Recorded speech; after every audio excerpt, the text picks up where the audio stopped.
그동안 우리가 갈라디아서의 말씀을 쭉 나눠왔고, 오늘 이 말씀이 갈라디아서 그동안 연속적으로 진행됐던 강해의 마지막 말씀이 됩니다. 여러분, 갈라디아서 한 권을 다 나누게 된 거예요.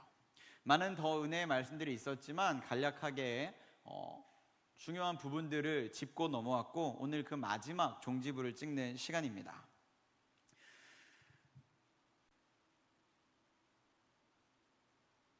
이 이야기를 먼저 할게요. 일단 오늘 우리 찬양팀 너무 저 뒤에서 개인적으로 은혜 많이 받았습니다. 너무 고생했어요. 우리 예찬양뿐만 아니라 포이에마도 매달 매주 고생하고 있는데, 우리 수고하고 있는 우리 찬양팀에서 격려의 박수 한번 해줄까요?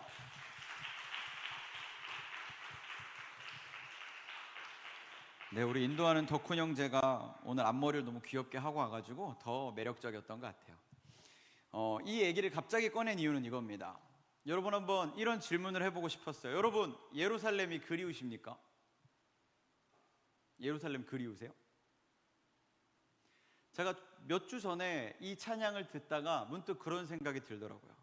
이 찬양을 위러브라는 찬양팀이 불렀을 텐데, 뭐 거기는 잘 훈련받고 했으니까 그럴 것 같고, 그럼 이 찬양을 듣는 많은 청년들 가운데, 대한민국의 많은 청년들, 청소년들 가운데 얼마나 많은 이들이 예루살렘을 실제로 그리워할까? 찬양 가운데 그리운 예루살렘이라는 고백을 하는데 얼마나 많은 이들이 예루살렘을 그리워할까? 라는 생각을 했었거든요. 그리고 개인적으로 기도했어요. 하나님, 우리 청년들이 예루살렘을 그리워할 줄 아는 청년들이었으면 좋겠어요. 근데 오늘 여러분, 이 찬양을 같이 고백하는 모습을 보게 됐습니다. 여러분들은 어떻게 생각할지 모르죠. 우연의 일치일 수도 있고, 근데 저 개인적으로는 이건 하나님 주신 응답이었어요. 왜? 우리 청년들이 예루살렘을 그리워할 줄 아는데 라고 주신 저에게 응답이었습니다. 여러분, 그렇게 귀한 청년들이에요. 예루살렘을 그리워한다는 게 낯설게 들릴 수 있습니다. 예루살렘 우리 안 가봤으니까. 예루살렘이라는 곳은 상징적으로 이야기되지만 그곳은요, 역사적으로 유일하게 하나님의 통치가 인정되었던, 표현을 쉽게 하자면 하나님의 행정구역이었어요. 여기는 하나님 것, 이 도시, 이 국가는 하나님이 다스리시는 나라 하나는 세계적으로 행정적으로도 하나님이 통치하시는 곳이다라는 걸 인정받았던 그곳이 예루살렘입니다. 하나님의 통치가 세계 가운데 공공연하게 드러났던 곳이 예루살렘이에요. 근데 지금 우리가 예루살렘을 그리워한다고 고백했습니다. 그럼 무슨 뜻일까요? 우리는 우리의 삶 가운데 다시 그 하나님의 통치가 임하기를 원합니다라고 고백하는 거예요. 여러분, 그 하나님의 통치가 우리의 삶 가운데 임하기를 기대하시기를 축복합니다. 바라셔야 돼요. 그게 그리운 예루살렘, 새로운 예루살렘이 우리 가운데 임하는 삶입니다. 하나님의 통치, 하나님의 나라는 어렵게 오는 게 아니에요. 내가 하나님의 다스리심을 받기 시작하면 내 삶 가운데, 이 땅 가운데 하나님의 나라가 시작되어졌고 확장되어져 가기 시작하는 겁니다. 예루살렘이, 새 예루살렘이 우리 삶 가운데 임하게 되는 거예요. 여러분, 너무 귀한 사명이 있습니다. 우리 지금 청년부 예배 가운데 너무 귀여운 아가 하나가 같이 와 있어요. 여러분, 너무 귀여운 아가인데 뭐 자유롭게 예배 드리셔도 됩니다. 이런 마음이 또 들더라고요. 우리가 예루살렘을 그리워할 줄 알면, 우리가 그 예루살렘이, 새 예루살렘이 우리의 삶 가운데 확장되어져 나가는 삶을 우리 청년들과 함께 우리 세대에서 먼저 시작하면, 적어도 저 아이가 자라는 세상에는 좀 더 넓은, 좀 더 분명한, 좀 더 아름다운 새 예루살렘을 경험하게 할 수 있겠구나 라는 비전이 생기더라고요. 여러분, 저와 여러분들이 그 일을 감당해야 될 줄 믿습니다. 한 사람 한 사람이 하나님의 통치 가운데 임하시기를 축복합니다. 우리 정말 오늘 찬양해준 예찬양 너무 감사하고 너무 귀한 고백이었습니다. 서설이 너무 길었는데 말씀을 짧게 빨리 전해보도록 하겠습니다. 어느 책에서 보니까 이런 글귀가 있더라고요. 정말 힘들고 괴로울 때 괜찮다는 말은 위로가 되지 않는다. 인정하십니까? 정말 힘들면 누군가 나에게 해주는 괜찮다라는 말조차 위로가 되지 않는데요. 내 문제가, 내가 당하고 있는 이 어려움이 그냥 괜찮다는 말로 해결될 수 있을 정도로 가볍지 않으니까, 심각하니까, 정말 아프고 힘드니까 괜찮다는 말이 너무 고맙지만 그 말조차 달갑게 들리지 않을 만큼 그런 힘듦이 우리 삶 가운데 있고, 어쩌면 우리 청년들 안에서도 그런 시간을 보내고 있는 이들이 있을 수 있습니다.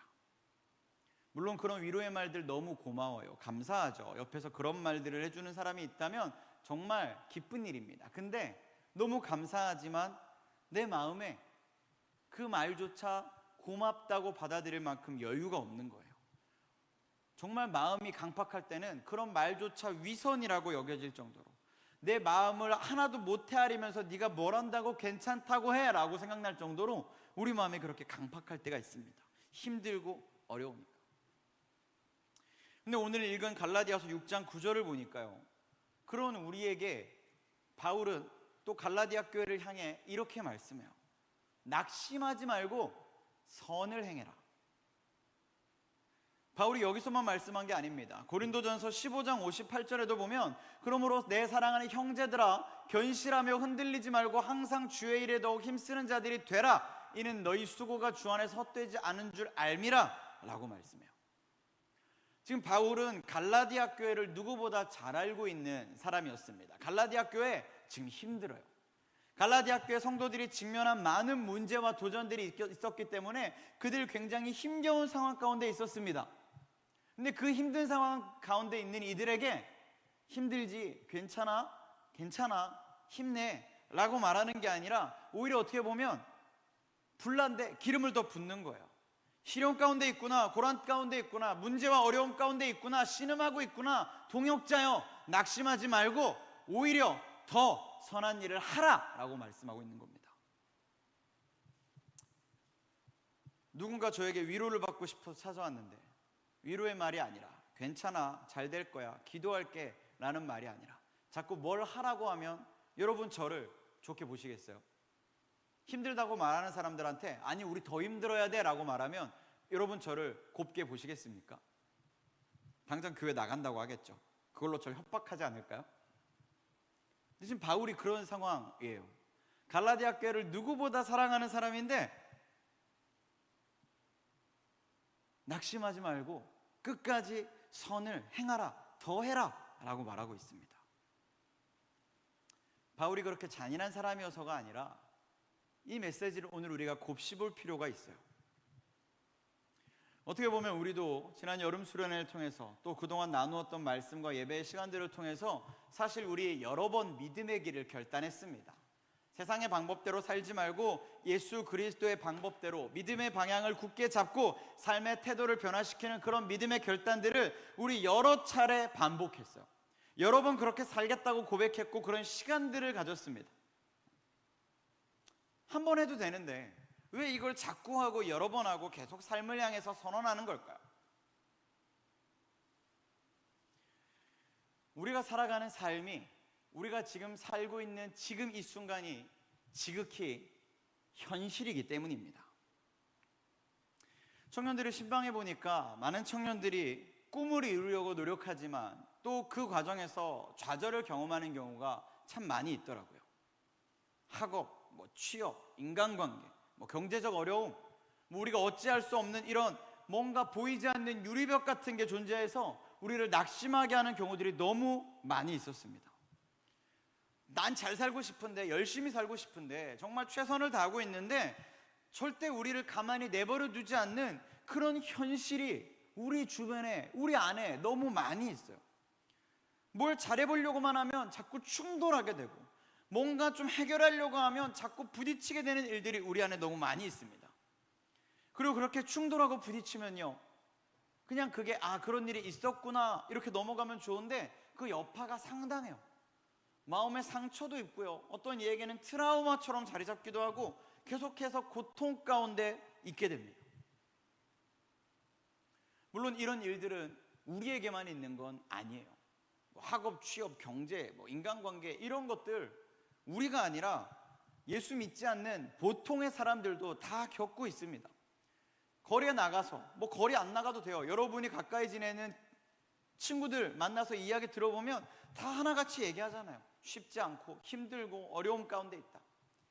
예수 안 믿는 사람도 다 겪는 문제입니다. 그렇다고 예수 믿는 사람은 이 문제를 안 겪나요? 아니죠. 우리도 겪어요. 우리도 그 힘든 문제를 똑같이 겪고 있습니다. 예수 안 믿는 사람들은 그 문제만 해도 벅찬데 우리도 똑같이 그 벅찬 문제를 감당하고 있어요. 그런데 바울이 뭐라고 말씀한다고요? 거기다가 선한 일을 더해라라고 말씀한다고요. 결코 달가운 이야기가 아니죠. 결코 쉬운 이야기가 아닙니다. 말은 쉽지 현실의 문제 앞에서 정말 원하지 않는 그런 이야기들이에요. 물론 그렇다고 우리가 선한 일을 하지 않는 게 아닙니다. 여기 있는 청년들 안에서도 선한 일들을 최선을 다해서 하고 있는 지체들을 많이 알고 있어요. 감사한 일이죠.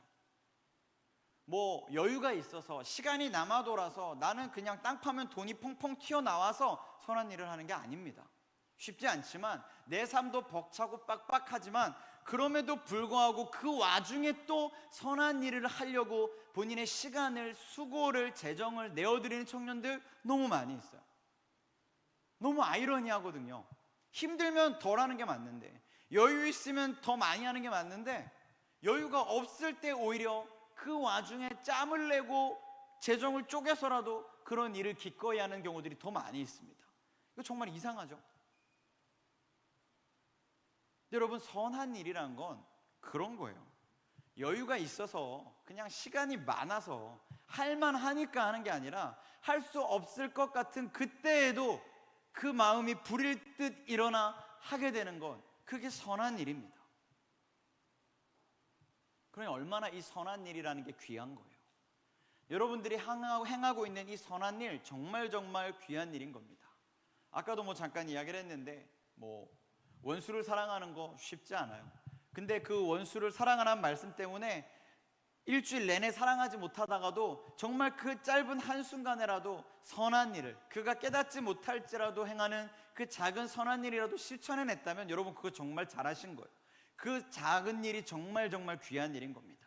성경에서도 그 작은 일을 기뻐한다고 말씀하고 계세요.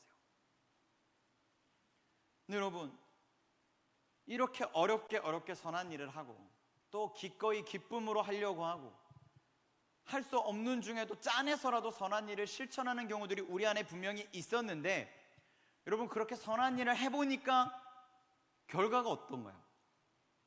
돌아오는 반응들이 어떻던가요? 아, 넌 참 착하다. 넌 참 마음이 넓구나. 넌 참 좋은 사람이야. 라고 합니까?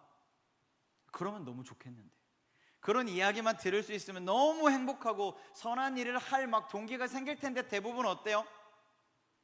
선을 행하면, 저렴한 표현 죄송합니다, 호구로 보이죠. 좋은 마음으로 좋은 일을 하면 좋은 사람으로 추앙받는 게 아니라 좋은 일을 한 것으로 인해 우리가 호구가 됩니다. 선한 일을 할수록 칭찬을 받고 명예를 누리는 게 아니라 선을 추구하면 추구할수록 사람들 가운데 조롱의 대상이 되고 얕잡아 보이게 되고 호구가 돼요. 그러니 선한 일을 하는 사람들, 우리 때만 있는 게 아니라 이전부터 계속 있었을 텐데 그들이 다 어떤 일을 겪냐면 낙심하는 일을 겪었던 겁니다. 우리도 마찬가지고요. 선한 일을 행하라고 해서 했는데 자꾸 낙심하게 돼요. 회의감만 드는 겁니다. 이게 맞나?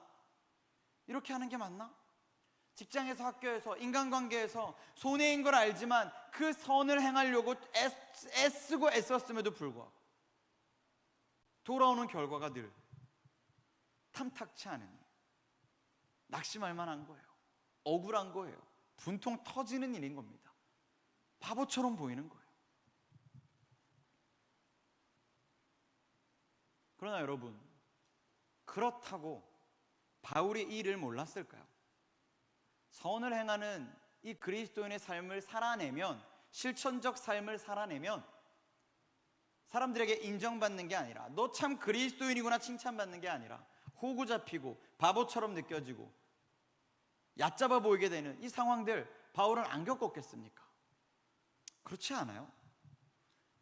성경을 보면 바울도 주님의 일을 하고 이 선한 일을 실천하려고 할 때 정말 수많은 풍파와 어려움들을 계속해서 그는 반복적으로 경험했습니다.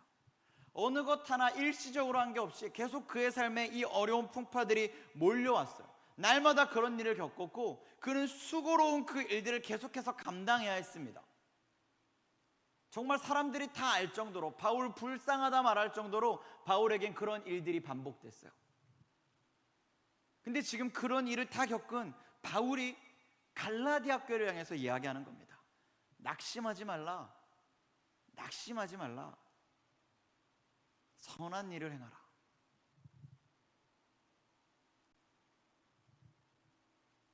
바울의 이 권면은 우리와 같은 믿음의 사람들,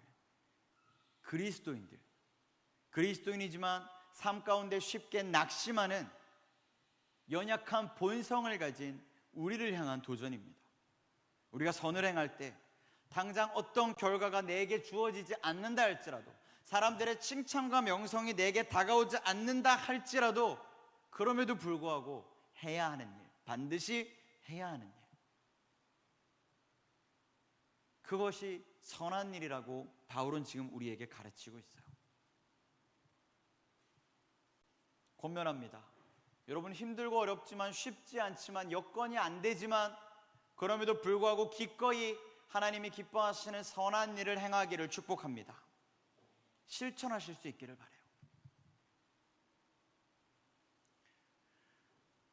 실천하면 됩니다.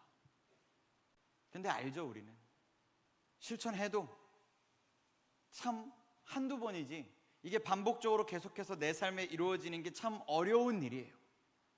왜냐하면 우리는 계속 원하거든요. 바라거든요. 이 일을 통해 내게 돌아올 뭔가 유익이 있기를 원하거든요. 적어도 인간적인 보람이라도 느꼈으면 좋겠거든요. 근데 그게 없으니까 이 일을 하는 동력을 얻지 못해서 금방 낙심하게 돼요. 여러분, 이제 그러지 마셔야 됩니다. 저와 여러분의 삶에 하나님의 말씀에 순종하여 할 수 없을 때조차도 선한 일을 행하는 것은요, 아무 유익이 없는 게 결코 아니에요. 성경은 하나님께서 너무나도 공의로우시고 의로우시고 신실하신 분이라고 말씀합니다. 믿으십니까? 하나님은 신실하신 분이세요. 하나님은 당신이 하신 약속을 철두철미하게 지켜 행하시는 분이십니다. 이 성경에 써있는 말씀 한 구절도 지키지 않으신 일이 없는 그분이 하나님이십니다. 이 또한 믿으십니까? 하나님 그런 분이시거든요. 근데 그런 하나님께서 말씀 가운데 우리에게 말씀하셨어요. 히브리서 6장 10절에 이렇게 말씀합니다. 하나님은 불의하지 아니하사 너희 행위와 그의 이름을 위하여 나타낸 사랑으로 이미 성도를 섬긴 것과 이제도 섬기고 있는 것을 잊지 아니하시느니라 라고 말씀합니다. 하나님 뭘 하지 않으시냐면 있는 걸 안 하신대요. 있는 걸 안 하신답니다. 우리가 행한 그 어떤 일, 주의 이름으로 행한 사랑, 그 선한 일, 그것이 무엇이든지 주님은 그 작은 것 하나도 결코 잊지를 않으신대요. 기억하신다라는 겁니다. 하나님 다 알고 계시다라는 거예요. 마태복음 10장 42절에서 예수님은 이렇게 말씀하셨습니다. 누구든지 제자의 이름으로 이 작은 자 중 하나에게 냉수 한 그릇이라도 주는 자는 결단코 그 상을 잃지 아니하리라 라고 말씀해요. 물 한 잔 주는 거, 작은 자에게 냉수 한 컵 떠다 주는 것조차도요, 하나님은 그것이, 예수님은 그것이 나에게 한 것과 같아. 그리고 그 상을 네가 결코 잃지 아니하리라 라고 말씀하셨습니다.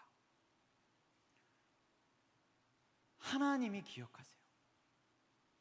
사람은 잊습니다. 사람은 쉽게 잊어요. 우리가 조금 전에 어떤 선한 일을 했을 때 당장 돌아오는 칭찬과 명성과 어떤 것들을 원한다라고 했지만, 여러분 잘 생각해보면 사실 그 칭찬과 명성, 그 어떤 나를 향한 칭송, 이런 것들이요, 당장은 나의 감정을, 기분을 조금은 좋게 해줄 수 있지만 결코 영원한 것이 아닙니다. 그리고 사실 그 안에 아무것도 들어있는 게 없어요. 텅 빈 공치사 같은 겁니다. 사람이요, 얼마나 단순한 존재냐면 우리는 받는 건 잊어버려요. 주변에 혹시 그런 사람 있습니까? 돈 빌려주면 잘 잊어버려요. 좋은 사람이죠? 돈 빌려주면 잘 잊어버립니다. 그런 사람은 간혹 있어요. 근데 우리 중 누구도 돈 빌린 걸 잊어버리지 않습니다. 돈 빌려준 것도 잊어버리잖아요. 무슨 말이냐? 누군가 나에게 유익을 준 것에 대해서는요, 즉시로는 감사하는 것처럼 보일 수 있지만 결국은 또 우리는 잊어버리고 마는, 언제 그랬냐는 듯이 입 닦는 존재가 우리라는 거예요. 그런 존재들끼리 서로 예의랍시고 칭찬하고 칭송하고 격려하고 있다라는 겁니다. 좋은 거예요. 정말 좋은 거예요. 여러분끼리 칭찬 많이 하시고 서로 격려 많이 하셔야 돼요. 그러나 사실 그보다 더 우리가 경험하고 누려야 할 진정한 칭찬과 명성과 격려는요, 사람이 주는 것이 아니라 하나님이 주시는 거라는 걸 우리가 기필코 알아야 된다는 겁니다. 사람은 잊어버린다니까요. 누가 저에게 좋은 일을 행하면 저도 너무 고맙고 감사하니까 감사하다고 여러 차례 인사할 수 있어요. 그러나 분명 저도 사람인지라 시간이 지나면 잊어버릴 겁니다. 좋은 일이든 나쁜 일이든 잊어버릴 거예요. 근데 하나님은 아니시라니까요. 죄는 회개하면 결코 기억하지 않을 거라고 말씀하신 하나님인데, 좋은 일은, 선한 일은 결코 잊지 않을 거라고 하나님 말씀하고 계세요. 그러니 여러분, 우리가 누구의 칭찬과 누구의 격려와 누구의 보상을 바라는 것이 합리적이겠습니까? 일시적인 보상을 줄 수 있는 눈앞의 것인가요? 영원히 칭찬받을 영원한 것인가요? 눈앞에 보이는 것, 눈앞에 보이는 격려와 칭찬, 너무 귀하지만 그것에 안주하지 마시기를 축복합니다. 칭찬 많이 하셔야 돼요. 서로 격려 많이 하셔야 됩니다. 그러나 늘 기억하셔야 할 것은 그것이 끝이 아님을, 정말 내가 받기 원하는, 나를 칭찬해 주길 원하는 것, 나는 하나님께 칭찬받기를 원한다라는 마음이 여러분 안에 꼭 있으셔야 돼요. 그 마음이 있으시다면 성경이 말씀하는, 바울이 권면하는 이 선한 일을 더하는 것이 우리 안에서 끝나지 않을 수 있습니다. 하나님 나라에 계속 우리를 향한 상급이 쌓이고 있으니까요. 하나님 그 일들을 다 기억하시고 우리를 위해 계속해서 예비해 주고 계시니까요. 그걸 알면, 그걸 깨달으면, 그걸 바라볼 줄 알면 우리 이 땅에서 낙심할 필요 없는 거예요. 칭찬받지 않아도 좌절할 필요 없는 거예요. 여기서 누구에게 인정받지 않아도 괜찮은 겁니다. 바울이 고린도후서에서 분명히 고백했잖아요. 무명한 자 같으나 유명한 자. 사람들 누구에게도 인정받지 못해도 상관없다는 거예요. 하나님이 나를 인정하시면 그게 내 삶의 최선이고 최상의 가치니까 난 그걸 바란다라는 겁니다. 저와 여러분의 믿음의 고백이 될 수 있기를 축복합니다. 이 땅에서 무명해도 괜찮습니다. 물론 이 땅에서 명예로워도 되고요, 유명해도 되고요, 성공해도 다 괜찮습니다. 좋은 일이에요. 얼마든지 바라고 꿈꾸십시오. 그러나 그게 여러분의 절대 가치가 되시면 안 됩니다. 여러분의 절대 가치, 최종 목표는 하나님께 칭찬받는 것. 그게 여러분의 최종 목적이 되어야 돼요. 다시 한번 권면합니다. 이 땅에서 유명하기보다 하나님 앞에서 유명하기를 꿈꿀 수 있는 저 여러분 되기를 축복합니다. 그래서 바울이 말씀한 거예요. 낙심하지 말고 선한 일을 행하라. 눈에 보이는 것에 안주하지 말고 계속해서 선한 일을 해라. 물론 선한 일을 할 때 어려움을 겪게 될 수도 있습니다. 그것으로 인해서 쉽지 않은 삶의 연속이 내게 찾아올 수도 있어요. 그러나 괜찮은 거예요. 하나님은 결과를 보지 않습니다. 어떤 청년들이 저한테 이런 질문을 했던 적이 있어요. 제가 누군가에게 이 선한 일을 하고 싶은데, 이 선행을 베풀고 싶은데, 목사님, 제가 이 선한 일을 했을 때 받는 사람이 이걸 선하게 받아들이지 않으면 이건 선이 아니지 않나요? 여러분은 어떻게 생각하십니까? 우리는 이 선과 악을 판단할 때 그 기준을 결과에 둡니다. 주었을 때 돌아오는 피드백, 반응이 무엇인가에 중점을 둬요. 그래서 내가 주었을 때 기뻐하면 선행이지만 기뻐하지 않았으면 이게 마치 악인 것처럼, 잘못된 것처럼, 하지 말아야 될 것처럼 여길 수 있어요. 그러나 그건 우리의 가치고요. 하나님은 결과를 보는 분이 아니라 그 모든 과정과 중심을 보시는 분이십니다. 우리가 그 일을 선한 의도로 정말 하나님이 기뻐하시는 하나님의 말씀에 순종해서 행했으면요, 하나님은 그 모든 중심과 과정을 보시고 기뻐하시는 거예요. 그걸 받아들이지 못하는 이가 그걸 탐탁치 않게 여긴다 할지라도 그건 그의 문제고요. 하나님은 하나님과 나와의 관계에서 하나님은 이 일을 분명히 기억하신다라는 거예요. 그러니 여러분, 하나님 앞에서 선한 일이고 하나님이 주신 선한 일이 동기가 되어서 내 안에서 실천되기를 원한다면 기꺼이 행하시기를 바랍니다. 그게 지혜인 거예요. 돌아오는 반응은 우리가 할 일이 아니에요. 같은 맥락으로 이해를 하면 여러분, 전도도 마찬가지입니다. 나가서 예수 믿으라고 내 주변인들에게 교회 가자고 예수 믿고 구원받자고 이야기했을 때 돌아오는 반응들이 탐탁치 않을 수 있습니다. 물론 탐탁치 않기만 하면 좋겠는데 극렬한 반대와 욕설이 난무할 수도 있어요. 그럼 여러분, 내가 방금 복음을 전한 일이 잘못된 일입니까?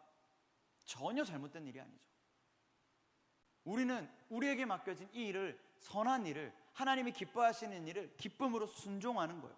그게 우리의 일입니다. 하나님 우리에게 했으니 바로 그거에 대한 즉시적인 결과를 내라고 하시는 분이 아니십니다. 우리가 효과주의와 효율성을 추구하는 가치관에서 잘못 해석하고 있는 거예요. 하나님은 결과를 보시는 분이 아닙니다. 우리가 그 선한 일을 행하는 것, 그 중심을 보고 계세요. 그러니 여러분, 선한 일을 행하고자 한다면 기쁨으로 기꺼이 행하시기를 축복합니다. 지혜롭게 행할 줄 아는 여러분이 되시기를 바라요. 교회 공동체 안에 또 교회가 존재하는 이 나라와 이 민족과 세계와 열방 가운데는요, 날마다 선한 일이 넘쳐날 수 있어야 됩니다. 그리스도인들이 존재하지 않는다면 선한 일을 기대할 수 없어요. 그러나 그리스도인들이 존재한다면 당연히 선한 일이 능히 일어날 수 있어야 됩니다. 근데 선한 일이 일어나지 않고 믿지 않는 이들이 오히려 더 좋은 일을 많이 하는 것처럼 보여서 교회가 욕을 먹는 경우들이 많이 있어요. 잘잘못을 따지려는 것이 아닙니다. 그러나 우리 안에 분명히 반성해야 될 부분이 있는 거예요. 주님이 맡기신 이 선한 일, 작은 자에게 냉수 한 컵 떠다 주지 못했던 우리의 연약함, 우리의 이기심, 돌아봐야 할 필요가 있습니다. 바울이 가르친 선한 일은 결코 대단하고 어려운 일이 아니었습니다. 바울은 예수님께서 가르치신 말씀을 그대로 그도 전했던 사람이에요. 우리가 좀 전에 읽었던 말씀에서 예수님 뭐라고 하셨습니까? 작은 자에게 한 일이라고 말씀하셨어요. 하나님께서 성경을 통해 우리에게 권면하신 선한 일은요, 대단한 일을 하라는 게 아니라 작은 일, 사소한 일까지도 주를 위해 할 수 있어야 된다. 그것이 주님이 원하시는 선한 일이다 라고 말씀하고 있는 겁니다. 여러분, 선한 일을 크게만 생각하지 마시길 바라요. 작은 일도 기꺼이 할 수 있으셔야 됩니다. 꼭 큰 일을 해야 큰 역사가 일어날까요? 큰 일을 해야 큰 상금이 내게 쌓일까요? 절대 그렇지 않아요. 예수님 뭐라고 하셨냐면 그 작은 자 하나에게 한 것이 곧 내게 한 것이다 라고 말씀했습니다. 여러분, 예수님께 직접 드릴 수 있는 것만큼 큰 일이 어디 있어요? 예수님께 직접 해드릴 수 있는 것만큼 엄청난 일이 어디 있습니까? 근데 우리가 행하는 그 모든 작은 일, 그 작은 자 한 사람을 위해 하는 그 모든 작은 일이요, 다 주께 하는 일이래요. 주님께 안 했는데 주님께 직접 하는 일이라고 주님 말씀하세요. 그러면 우리가 작은 일을 주저할 필요가 없죠. 심지어 그 작은 일을 통해 주님 뭐라고 말씀하십니까? 겨자씨 같은 거 하나, 작은 씨앗 하나 심겨줘도 큰 나무가 자라서 새들이 깃들고 열매를 맺고 그늘을 만들고 많은 이들이 그것을 누릴 수 있게 된다라고 말씀하십니다. 우리가 하는 일이 너무 작아 보일지 모르지만 그 일은 결코 작지 않은 일이에요. 그 작은 일을 통해 엄청난 역사를 하나님은 계획하시기 때문에 우리가 하는 그 어떤 선한 일 중에도 작은 일은 없는 겁니다. 작은 일은 없어요. 하나님이 하시면 역사만 있는 줄 믿습니다. 그러니 여러분, 그 역사를 동참하고 싶으시다면 선한 일을 시작하세요. 작고 사소한 일이라도 괜찮습니다. 하나님이 기뻐하시는 줄 믿고 주의 이름으로 행하는 모든 선한 일은요, 하나님의 큰 역사로 일어나게 될 거예요. 믿음으로 실천하십시오. 그게 주님이 우리에게 선한 일을 가르치신 이유입니다. 구체적으로 선한 일은 별것 아닙니다. 양보하시면 돼요. 배려하시면 되고요, 이해하시면 돼요. 좀 더 나아가면 사랑하시면 됩니다. 제가 이번 주에 한 청년을 신방하는데 지난주에 제가 원수를 사랑하는 것에 대한 이야기를 잠깐 했어요. 수련회 때도 나눴던 이야기여서. 그랬더니 이 청년이 저에게 질문을 하더라고요. 목사님, 근데 원수를 사랑하는 것 너무 어려워요. 원수를 사랑하는 건 너무너무 어렵습니다. 쉽게 말씀하셨는데 사실 이거 되게 어려운 일 아닌가요? 라는 질문을 하더라고요. 여러분, 원수 사랑하는 거요, 어렵습니다. 인정하시죠? 원수를 사랑하는 거 어려워요. 근데 여러분, 원수를 어떻게 사랑하실 건데요? 다르게 이야기해 볼까요? 여러분, 가족을 사랑하십니까? 안 사랑하세요? 다시요. 가족을 사랑하십니까? 가족을 어떻게 사랑하시나요? 가족을 위해 집을 사셨습니까? 가족을 위해 차를 선물해 드렸어요? 아니면 부모님 지금부터 일하지 마세요, 우리 집은 제가 책임집니다 라고 내 월급을 다 집에 쏟아붓고 계십니까? 그러지 않죠. 여러분들이 사랑하는 가족을 위해서 하는 가장 큰 일 뭡니까? 사랑하기 때문에 하는 가장 큰 일 뭘까요? 기도하는 겁니다. 기도하는 거예요. 가족이 아프면 기도하고, 가족이 어려운 일이 있으면 기도하고, 가족이 생각나면 기도하시죠. 사랑하니까. 원수를 사랑하는 일도 마찬가지입니다. 그 말씀에 순종하여 선한 일을 행하는 방법도 마찬가지예요. 실천적인 행위들 분명히 있습니다. 물 한 잔 내어주는 그것조차 선한 일이 맞아요. 근데 그거보다 먼저 우리가 시작해야 되는 선한 일 가운데 하나는요, 기도하는 겁니다. 여러분, 기도할 줄 아셔야 돼요. 내게 주어진 사람들을 위해 기도할 줄 아셔야 됩니다. 그게 원수를 사랑하는 가장 아름다운 모습이고요, 선한 일을 행하는 가장 밑거름이에요. 다시 질문 드리겠습니다. 여러분, 이 청년 공동체 안에 약 40명에서 60명의 인원들이 왔다 갔다 하면서 지내고 있습니다. 여러분, 이 중에 얼마나 많은 사람들을 위해 한 주 동안 기도하셨습니까? 우리 청년부라고 뭉뚱그리는 거 말고 누군가의 이름을 불러가며 기도해 본 일이 얼마나 있었어요?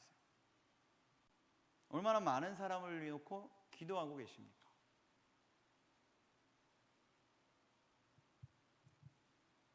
선한 일, 원수를 사랑하는 일 어렵지 않습니다. 기도부터 시작하세요. 기도부터 시작하면 원수를 사랑하게 될까요? 장담컨대 원수도 사랑하게 되고요, 그 선한 일도 기꺼이 할 수 있게 됩니다. 그게 기도의 능력이에요. 믿으십니까? 기도만 한다고 뭐가 달라질까요? 아니요, 여러분. 기도가 제일 큰 일이에요. 원수를 위해서 기도할 수 있으면 여러분, 그게 가장 큰 일입니다. 직장 동료가, 직장 상사가 이번 한 주 동안 나를 괴롭혔어. 가서 욕짓거리 하지 마시고, 들이받지 마시고, 싸우지 마시고, 괜히 술자리에 가서 회포 풀면서 스트레스 풀려고 하지 마시고 기도해 주세요. 예수님은 그 사람을 위해서도 죽으셨습니다. 기도해 주세요. 여러분들이 이미 너무 잘 알고 있는 이야기일 것 같아서 이제 이 말씀을 마무리하겠습니다. 여러분, 우리는 다 늘 괜찮게 살기를 원하고 있습니다. 괜찮은 삶, 괜찮아 보이는 삶, 괜찮은 시간들을 지내기를 원하고 있어요. 근데 막상 살아보면 괜찮지 않을 때가 너무 많습니다. 삶의 어려움도 있고 문제도 있고 수많은 도전들이 우리에게 닥쳐올 때가 있죠. 성경은 우리의 그 괜찮지 않은 삶을 다 알고 있습니다. 다 알고 우리에게 쓰여진 책이 성경이에요. 그러니 성경은 우리를 이해하지 못하는 책이 아니라 누구보다 우리를 잘 이해한 채로 기록된 책입니다. 근데 그런 성경이, 누구보다 우리를 잘 깊이 이해하는 성경의 말씀이 오늘 우리에게 말씀하고 있어요. 낙심하지 말고 선한 일을 행하라. 할 수 없기 때문에 어렵게 주신 미션이 아닙니다. 사실 얼마든지 할 수 있는 일이기 때문에 우리에게 이 말씀을 통해 도전해 주신 거예요. 다만 우리 스스로 이것이 할 수 없다 여기며 이것을 마음 가운데 미뤄두고 행하지 않고 순종하려 하지 않고 기억하지 않고 있었을 뿐입니다. 두 가지 방법으로 시작하십시오. 첫 번째, 기도하는 일을 시작하십시오. 사랑하는 이들, 생각나는 이들, 나와 관계된 모든 이들을 위해서 적어도 기도하는 일부터 시작하십시오. 두 번째, 사소한 일부터 선한 일을 시작하십시오. 월급을 통째로 드리는 일 너무 좋죠. 월급을 통째로 친구를 위해 기부하는 일, 흘려보내주는 일 너무 좋습니다. 그런데 그것부터 바라지 않아요.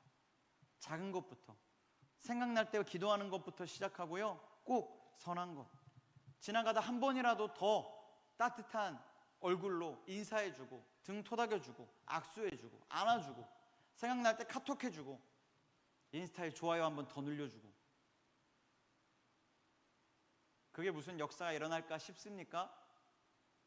장담컨대 하나님이 하시면 그건 역사가 맞습니다. 여러분, 그 믿음 가지고 이 작은 선행을 꾸준히 실천하시기를 바라요. 그렇게 괜찮지 않았던 우리의 삶을 우리 조금은 더 괜찮게 만들어 봅시다.